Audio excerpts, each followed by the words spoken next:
दोस्तों कहते हैं कि कहीं धूप कहीं छाया, यही तो है कुदरत की माया। नमस्कार दोस्तों, मैं हूं आपका दोस्त लोकेश साहू और आप देख रहे हैं लोकेश छत्तीसगढ़िया यूट्यूब चैनल। दोस्तों इस वक्त छत्तीसगढ़ शिक्षक भर्ती से एक बहुत बड़ी खबर निकलकर सामने आ रही है। जी हां दोस्तों, जैसे जैसे भर्ती प्रक्रिया आगे बढ़ रही है ठीक उसी के समानांतर कई सारे विभाग की लापरवाही और अनियमितता के चलते कई सारे विवाद पैदा हो रहे हैं, जिसके कारण कोर्ट केस की भी बौछार हो रही है। जी हां दोस्तों, अभी जो जानकारी मिल रही है उसके मुताबिक एक ही मैटर पर 3 कोर्ट केस लग चुके हैं। दोस्तों कोर्ट के ऑर्डर कॉपी के मुताबिक अभी 3 केस की जानकारी मिल रही है। जैसे जैसे वक्त गुजरेगा बाकी चीज़ें और साफ होती जाएगी। दोस्तों मामला वाकई में गर्म है, इसलिए मैं शिक्षक भर्ती के सभी अभ्यर्थियों से अपील कर रहा हूं कि कोई भी साथी बिल्कुल भी ना घबराएं और बारीकी से तथ्यों के साथ मामले को अच्छे से समझें कि आखिर मैटर क्या है और इसका असर छत्तीसगढ़ शिक्षक भर्ती पर पड़ेगा या नहीं, उसको भी आप अच्छे से समझें। तो चलिए दोस्तों, आपको और वक्त जाया ना करते हुए वीडियो को शुरू करते हैं। दोस्तों मैं वीडियो में आगे बढ़ूं उससे पहले एक बात आपको साफ कर देना चाहता हूं ताकि आप लोगों को और अच्छे से समझ में और आसानी से आ सके। दोस्तों आपको याद होगा कि आज सुबह मैंने एक वीडियो बनाया था और इस वीडियो में आप लोगों को बताया था कि जो पेपर कटिंग सोशल मीडिया में घूम रहा है इस पर यकीन करना अभी थोड़ा मुश्किल है, क्योंकि ये अज्ञात है। और सबसे बड़ी बात यह है कि शिक्षक भर्ती में नए कोर्ट केस के संबंध में अभी तक ना ही विभाग के द्वारा या फिर खुद कोर्ट के द्वारा कोई ऑर्डर कॉपी जारी नहीं किया गया है, जिससे ये बात और पुख्ता हो सके कि वाकई में शिक्षक भर्ती में कोर्ट केस लगा है। लेकिन दोस्तों जैसे वीडियो अपलोड हुई उसके तुरंत बाद एक अभ्यर्थी के द्वारा तीनों कोर्ट केस के ऑर्डर कॉपी के साथ साथ और भी महत्वपूर्ण दस्तावेज की सूचना दी गई। उन सभी दस्तावेजों के माध्यम से पूरे मामले को आपको विस्तार से समझाने वाला हूं। तो चलिए दोस्तों, आपको और वक्त जाया ना करते हुए वीडियो को शुरू करते हैं। दोस्तों सबसे पहले आप मामले को समझिए कि आखिर मुद्दा क्या है। उसके बाद कोर्ट केस के उन तीनों ऑर्डर कॉपी को भी आपको सरल शब्दों में समझा दूंगा। दोस्तों सबसे पहले एक पोर्टल में प्रकाशित खबर के रिपोर्ट को देखिए, इसके हेडलाइंस को देखिए। इसमें लिखा है कि यहाँ पर मामले को बताया गया है। यहाँ लिखा है अच्छे रैंक के बावजूद चयन प्रक्रिया से बाहर। यहाँ पर पूरा मामला बताया गया है। इसमें देख सकते हैं लिखा है शिक्षक सीधी भर्ती 2019 के अंतर्गत शिक्षक संवर्ग की पदों के लिए संभाग स्तरीय मेरिट सूची के बावजूद संभाग में चयन निरस्त हेतु आवेदन के बाद भी दूसरी चयन सूची में शामिल नहीं किया गया। शिक्षक अभ्यर्थियों का कहना है कि आवंटन नियम स्पष्ट नहीं है। छत्तीसगढ़ व्यापम द्वारा संभाग स्तरीय मेरिट सूची जारी किया गया है, राज्य स्तरीय मेरिट सूची जारी नहीं किया गया है। विज्ञापन लोक शिक्षण संचालनालय छत्तीसगढ़ रायपुर दिनांक 9 मार्च 2019 में कहीं भी प्राथमिकता क्रम को लेकर संभाग आवंटन का उल्लेख नहीं किया गया है। आवंटन नियमावली नहीं बनाया गया है। दूसरी आवंटन सूची में संभाग स्तरीय मेरिट सूची के अनुसार जो संभाग में पदस्थापना नहीं लिए हैं वे सभी दूसरी अनुपूरक सूची में शामिल कर चयन करने की मांग किए हैं। तो दोस्तों ये है पूरा मैटर। जिन लोगों ने पहले सूची में ज्वाइनिंग नहीं लिया है उन लोगों का कहना है कि दूसरी सूची में उनको मौका दिया जाए, उनको नियुक्ति दिया जाए। इसके बाद दोस्तों यहाँ पर भी एक और बात बताई गई है कि किस लिए ये कोर्ट केस लगा है और इस कोर्ट केस का प्रभाव क्या होगा, यहाँ पर बताया गया है। इसके हेडलाइंस में देख सकते हैं, यहाँ पर लिखा है शिक्षक सीधी भर्ती 2019 अब नियुक्ति होगी याचिका के अंतिम निर्णय के अधीन। इसको मैंने सुबह बताया था वीडियो में। शिक्षक सीधी भर्ती 2019 के अंतर्गत होने वाली नियुक्ति पर हाई कोर्ट बिलासपुर द्वारा याचिकाकर्ताओं को अंतरिम राहत देते हुए फैसला दिया गया है कि याचिका के अंतिम निर्णय नियुक्ति पर लागू होगी। याचिकाकर्ताओं की मांग है कि उसे प्रथम आवंटन प्रक्रिया में संभाग आवंटन हुआ था, पहले जो आपके सत्यापन हुआ था उसमें संभाग आवंटन हुआ था। नियमों को देखते हुए नियमों में स्पष्टता नहीं होने के कारण आवंटित संभाग में पदस्थापना नहीं लिया या उपस्थित ही नहीं हुआ। मतलब पहले जहां चयन हुआ था वहां पर संभाग में पदस्थापना नहीं लिया, ज्वाइनिंग या फिर उपस्थित नहीं हुआ था वो अभ्यर्थी। विभाग में आवेदन प्रस्तुत कर मांग किया गया था कि दूसरी आवंटन प्रक्रिया में शामिल किया जाए। तो विभाग को इसकी सूचना दी गई थी पहले से। विभाग द्वारा याचिकाकर्ताओं को भर्ती प्रक्रिया से बाहर कर दिया गया और उनसे निम्न रैंक वाले अभ्यर्थियों को नियुक्ति दे दिया गया। तो वो जो एब्सेंट थे उन लोगों को बाहर कर दिया गया और उनसे जो कम रैंक वाले थे उनको नियुक्ति दिया गया, ऐसा इसमें कहा गया है। जबकि छत्तीसगढ़ व्यापम द्वारा जारी मेरिट सूची संभाग स्तरीय जारी की गई है, राज्य स्तरीय मेरिट सूची जारी नहीं की गई है। ये भी सही है, क्योंकि दोस्तों मेरिट सूची जो है वो संभाग स्तरीय जारी की गई है, राज्य स्तरीय जारी नहीं की गई। इसका तो कोई नियम ही नहीं बनाया है विभाग ने। शिक्षक के पद पर संभाग स्तरीय पद है और उसकी नियुक्तिकर्ता प्रत्येक संभाग का संयुक्त संचालक है। तो जो शिक्षक का पद होता है वो संभाग स्तरीय पद है और उसकी जो नियुक्ति करता है नियोक्ता वो जेडी होते हैं संभाग के। और दोस्तों इसमें एक अभ्यर्थी का मैं यहाँ पर आवेदन दिखा सकता हूँ जो लोक शिक्षण संचालय को उन्होंने भेजा है। इसमें आप देख सकते हैं प्रति में संचालक लोक शिक्षण संचालय रायपुर छत्तीसगढ़। विषय में आप देखिए शिक्षक भर्ती 2019 की प्रथम आवंटन में नियुक्ति नहीं लेने पर दूसरी संभाग आवंटन प्रक्रिया में शामिल करने बाबत। तो वही बात है, उसी को कहा गया है। पहले में प्रथम आवंटन में नियुक्ति नहीं लिया गया था, तो अब उनके द्वारा दूसरी आवंटन में मौका देने की मांग की गई है डीपीआई को। इसमें संदर्भ में देख सकते हैं लोक शिक्षण संचालय छत्तीसगढ़ का पत्र क्रमांक विज्ञान सीधी भर्ती 2019 422 पीए अटल नगर दिनांक 9/3/2019, मतलब जो विज्ञापन जारी हुआ था 9/3/2019 के, उसको संदर्भ में रखा गया है। उपरोक्त विषय अंतर्गत लेख है कि यहाँ पर 5 बिंदु पर उस अभ्यर्थी ने अपनी मांग को रखी है। पहले में देख सकते हैं मैं अस्वस्थ हो जाने के कारण निर्धारित तिथि में 10 सितंबर 2021 की स्थिति में ज्वाइनिंग नहीं कर पाया था। तो दोस्तों 10 सितंबर 2019 को जो प्रथम नियुक्ति हुई थी प्रथम सत्यापन वालों की, तो उसमें इस अभ्यर्थी के द्वारा ये इनके द्वारा बताया जा रहा है कि ये अस्वस्थ थे उस समय, इसीलिए ज्वाइनिंग नहीं ले पाए थे। उसके बाद दूसरे बिंदु पर कहा गया है ज्वाइनिंग नहीं कर पाने की सूचना लोक शिक्षण संचालय शिक्षा बिलासपुर को विदित है। तो ज्वाइनिंग नहीं लेने के कारण को इन्होंने जेडी बिलासपुर को इसकी सूचना दी थी या जेडी ऑफिस में दी थी। तीसरे बिंदु पर कहा गया है मैं प्रथम आवंटन प्रक्रिया में उक्त संभाग बिलासपुर में पद स्थापना नहीं ले पाया और चूंकि प्रत्येक संभाग में रैंक अलग अलग है इसीलिए इसे अन्य संभागों की प्रतीक्षा सूची में स्थान दिया जाए। तो इनका कहना है सभी संभागों में रैंक अलग अलग है, इसलिए दूसरी संभागों की प्रतीक्षा सूची में स्थान दिया जाए। चौथी बड़ी मांग रखी है, इन्होंने कहा है मैं एक अस्थि बाधित दिव्यांग अभ्यर्थी हूं तथा मेरे पास इसके अलावा कोई अन्य दक्षता नहीं है जिसे मैं अपना जीवन वहन चला सकूं। तो ये जो अभ्यर्थी हैं ये दिव्यांग हैं और इनके द्वारा प्रार्थना किया गया है कि इसके अलावा मेरे पास और कोई दक्षता नहीं है और यही मेरे जीवन यापन की एकमात्र स्रोत है। पांचवें बिंदु पर इन्होंने कहा कि अतः उपरोक्त बिंदुओं पर विचार करते हुए मुझे अन्य संभागों में नियुक्ति लेने के लिए पूरक सूची में मेरा नाम शामिल किया जाए। तो इनका कहना है कि प्रथम सूची में एब्सेंट थे तो दूसरे संभाग में अब दूसरी पद स्थापना सूची में इनको स्थान दिया जाए, इनके नाम को जारी किया जाए, ऐसी इन्होंने मांग रखी है। 5 बड़ी मांग। दिनांक में देख सकते हैं ये आवेदन है 10 जनवरी 2022 की है और यहाँ पर नोट में देख सकते हैं आवश्यक दस्तावेजों की छायाप्रति इन्होंने संलग्न की है नियुक्ति आदेश को। इसके बाद संयुक्त संचालक शिक्षा संभाग बिलासपुर लोक शिक्षण संचालय रायपुर को इसकी आवेदन की सूचना दी गई है। 5वें बिंदु पर परीक्षा परिणाम रिजल्ट को भी इसमें अटैच किया गया है और चौथे बिंदु पर विकलांगता सर्टिफिकेट को भी इसमें जोड़ा गया है और नीचे यहाँ पर पावती देख सकते हैं डीपीआई का। तो दोस्तों ये है पूरा मैटर। अब इस संबंध में 3 कोर्ट केस भी लग चुके हैं, 3 अलग अलग अभ्यर्थियों के द्वारा लगाया गया है इसी मैटर पर। अब दोस्तों हम सबसे पहले तीनों कोर्ट के जो ऑर्डर आया है कोर्ट केस के संबंध में उसको भी बारी बारी से समझ लेते हैं कि उसमें आखिर कोर्ट ने कहा क्या है। तो दोस्तों आप सबसे पहले जो कोर्ट केस का ऑर्डर कॉपी है, कोर्ट का ऑर्डर कॉपी, उसको आप देखिए।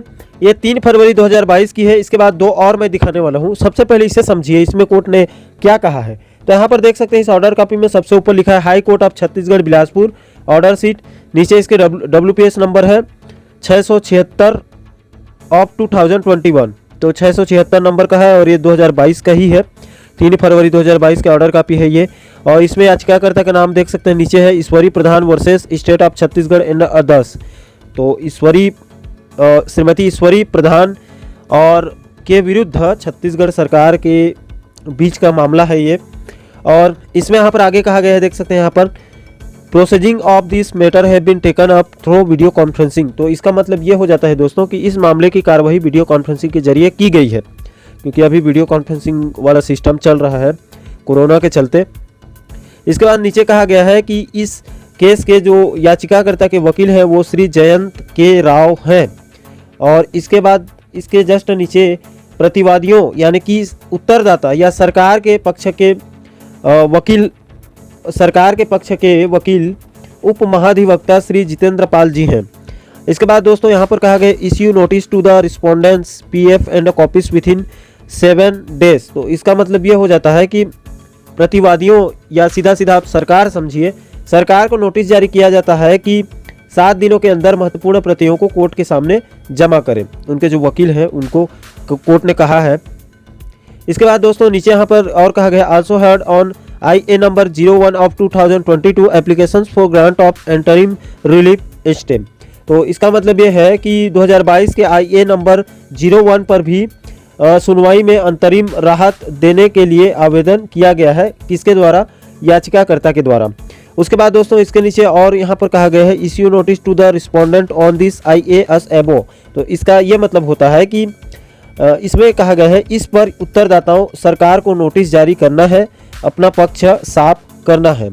तो इसमें एक बिंदु पर कहा गया है। उसके बाद नीचे यहाँ पर कोर्ट ने कहा कि as an interim measures it is directed that any appointment made during the pendency of this writ petition shall remain subject to final outcome of this writ petitions. तो इसका मतलब ये हो जाता है दोस्तों सीधा सीधा कि एक अंतरिम उपाय या अंतरिम राहत के रूप में यह निर्देश दिया जाता है कोर्ट के द्वारा कि इस रिट याचिका के लंबित रहने के दौरान की गई कोई भी नियुक्ति इस रिट याचिका के अंतिम परिणाम के अधीन रहेगी। कोर्ट ने क्लियर यहाँ पर कहा है। उसके बाद नीचे आप देख सकते हैं यहाँ पर कहा कोर्ट ने एक लाइन में as prayed by learned counsels for the petitioners list this matter along with WPS number 649 of 2022। तो इसका मतलब ये होता है कि इसमें कोर्ट ने कहा कि चूंकि याचिकाकर्ता पक्ष के वकील के द्वारा प्रार्थना या निवेदन किया गया था कि इस मामले को दूसरे केस के साथ जोड़ा जाए, इसलिए इस केस को WPS नंबर 649 2022 वाले केस में सूचीबद्ध किया जाए, कोर्ट ने कहा है। नीचे यहाँ पर इस केस के जो जज साहब है उनका नाम देख सकते हैं, संजय कुमार अग्रवाल जी हैं।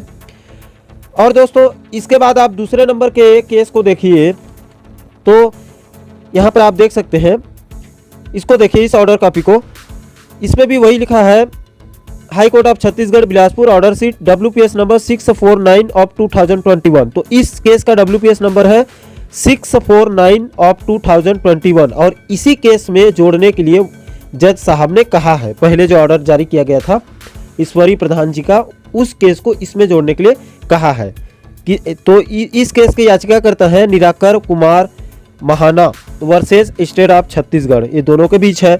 और इसका आप डेट देख सकते हैं कब का है, तो ये भी 3 फरवरी 2022 की है। मतलब दोनों ऑर्डर कॉपी एक साथ एक ही डेट को जारी की गई है। इसमें भी वही लिखा है proceeding of this matter have been taken up through video conferencing. तो इसका मतलब भी वही होता है कि इस मामले की कार्रवाई वीडियो कॉन्फ्रेंसिंग के जरिए ली गई है या की गई है। और इस केस के भी वकील है, यहाँ पर देख सकते हैं याचिकाकर्ता पक्ष के वकील जयंत के राव जी हैं। और पहले जो आपको दिखाया उसके भी वकील यही हैं, जयंत के राव जी। इसके बाद दोस्तों आगे देख सकते हैं हेड मतलब सुना। नीचे यहाँ पर आप देखिए, यहाँ पर लिखा है एक लाइन में the petitions being arguments is admitted for hearing. तो इसका मतलब ये होता है कि याचिका विचारणीय होने के कारण सुनवाई हेतु स्वीकार की जाती है, कोर्ट ने यही कहा है। इसके बाद दोस्तों आप यहाँ पर इसके नीचे देख सकते हैं एक लाइन में और कहा गया है यहाँ पर issue notice to the respondents PF and copies within 7 days. तो इसका मतलब भी वही होता है कि उत्तरदाताओं या फिर सरकार को नोटिस जारी करके सूचना दी जाती है कि 7 दिन के अंदर PF की जानकारी कोर्ट में जमा करें, PF के साथ जानकारी कोर्ट में जमा करें। और उसके बाद नीचे यहाँ पर एक लाइन में और कहा गया है any appointment if any made shall be subject to final outcome of the writ petition. तो यहाँ भी वही बात को कहा गया है कोर्ट के द्वारा। इसका मतलब यही होता है कि कोर्ट ने कहा, यहाँ पर कहा कि कोई भी नियुक्ति यदि कोई हो तो इस रिट याचिका के अंतिम परिणाम के अधीन होगी। इसको मैं बाद में समझाऊंगा इसका मतलब क्या होता है। इसके बाद दोस्तों आप एक और केस देखिए तीसरे नंबर की, इसमें भी वही लिखा है high court of Chhattisgarh at Bilaspur order C WPS number, इसका WPS नंबर देखिए 688 ऑफ 2022 है। और इस केस के याचिकाकर्ता है हेमसागर नायक। पहले वाले केस के याचिकाकर्ता थे ईश्वरी प्रधान जी, और दूसरे केस के याचिकाकर्ता हैं निराकार कुमार महाना, और इस तीसरे नंबर केस के याचिकाकर्ता हैं हेमसागर नायक वर्सेस स्टेट ऑफ छत्तीसगढ़। तो ये जो ऑर्डर कॉपी है, ये ऑर्डर शीट है, ये 4 फरवरी 2022 की है, और वो पहले के दोनों जो ऑर्डर कॉपी है वो 3 फरवरी 2022 की है। ये एक दिन बाद जारी हुआ है, और इसमें भी कोर्ट ने यहाँ पर वही कहा है कि proceeding of this matter have been taken of through video conferencing. तो यहाँ पर कोर्ट ने कहा कि इस केस की भी सुनवाई जो है या कार्रवाई है वो वीडियो कॉन्फ्रेंसिंग के जरिए की गई है या की जा रही है। नीचे आप देख सकते हैं इस केस के भी वकील हैं जयंत के राव। इस केस के भी वकील है, मतलब तीनों केस के याचिकाकर्ता पक्ष के वकील जयंत के राव हैं, उनके द्वारा लड़ा जा रहा है। हेड ऑन एडमिशंस, यहाँ पर देख सकते हैं हेड ऑन एडमिशन लिखा है, मतलब इसका होता है प्रवेश पर सुना। और यहाँ पर इसमें भी कहा गया है, देख सकते हैं the petition being arguable is admitted for hearing. तो इसका मतलब भी वही होता है कि याचिका विचारणीय होने के कारण सुनवाई हेतु स्वीकार की जाती है। नीचे यहाँ पर देख सकते हैं, यहाँ पर लिखा है issue notice to the respondents PF and copies within 7 days. तो इसका मतलब वही होता है दोस्तों कि प्रतिवादियों या फिर सरकार को नोटिस जारी किया जाता है कि पीएफ के साथ 7 दिनों के भीतर महत्वपूर्ण प्रतियों को कोर्ट के सामने या कोर्ट के सम्मुख जमा करें। उसके बाद नीचे यहाँ पर कहा गया है कि appointment if any made during the pendency of the writ petition shall be subject to final outcome of this writ petitions. तो इसका मतलब है कि लिखित याचिका के लंबित रहने के दौरान की गई नियुक्ति यदि कोई हो तो इस रिट याचिका के अंतिम परिणाम के अधीन रहेगी। और list the matter along WPS number 649/2022 पूरे। तो यहाँ पर इसका मतलब है कि पूरे मामले को WPS नंबर 649/2022 केस के साथ सूचीबद्ध करें, उसमें जोड़ें। इस केस के जज हैं संजय कुमार अग्रवाल जी।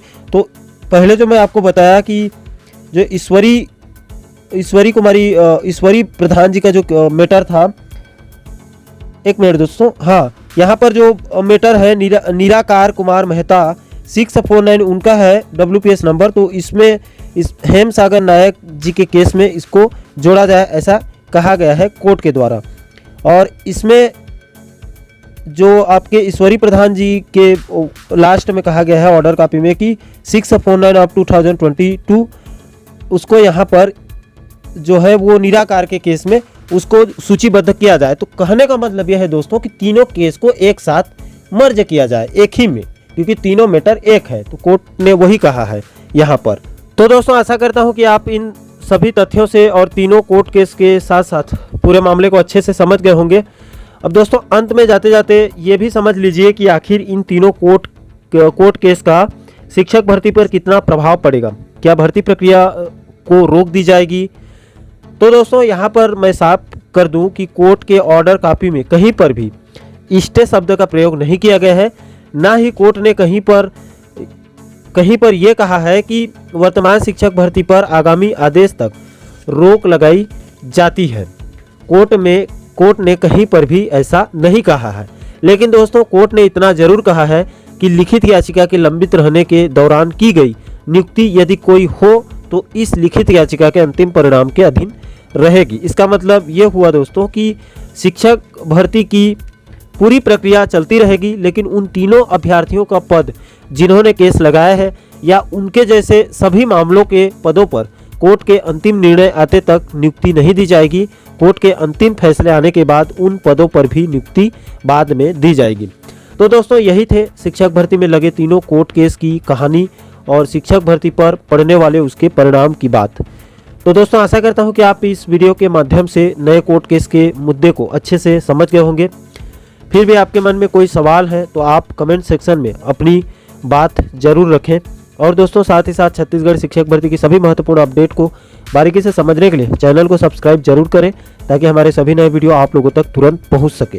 दोस्तों इस वीडियो में फिलहाल इतना ही, मुझे दीजिए इजाज़त। मैं मिलता हूँ आपसे एक और महत्वपूर्ण वीडियो के साथ। तब तक के लिए जय हिंद, जय छत्तीसगढ़।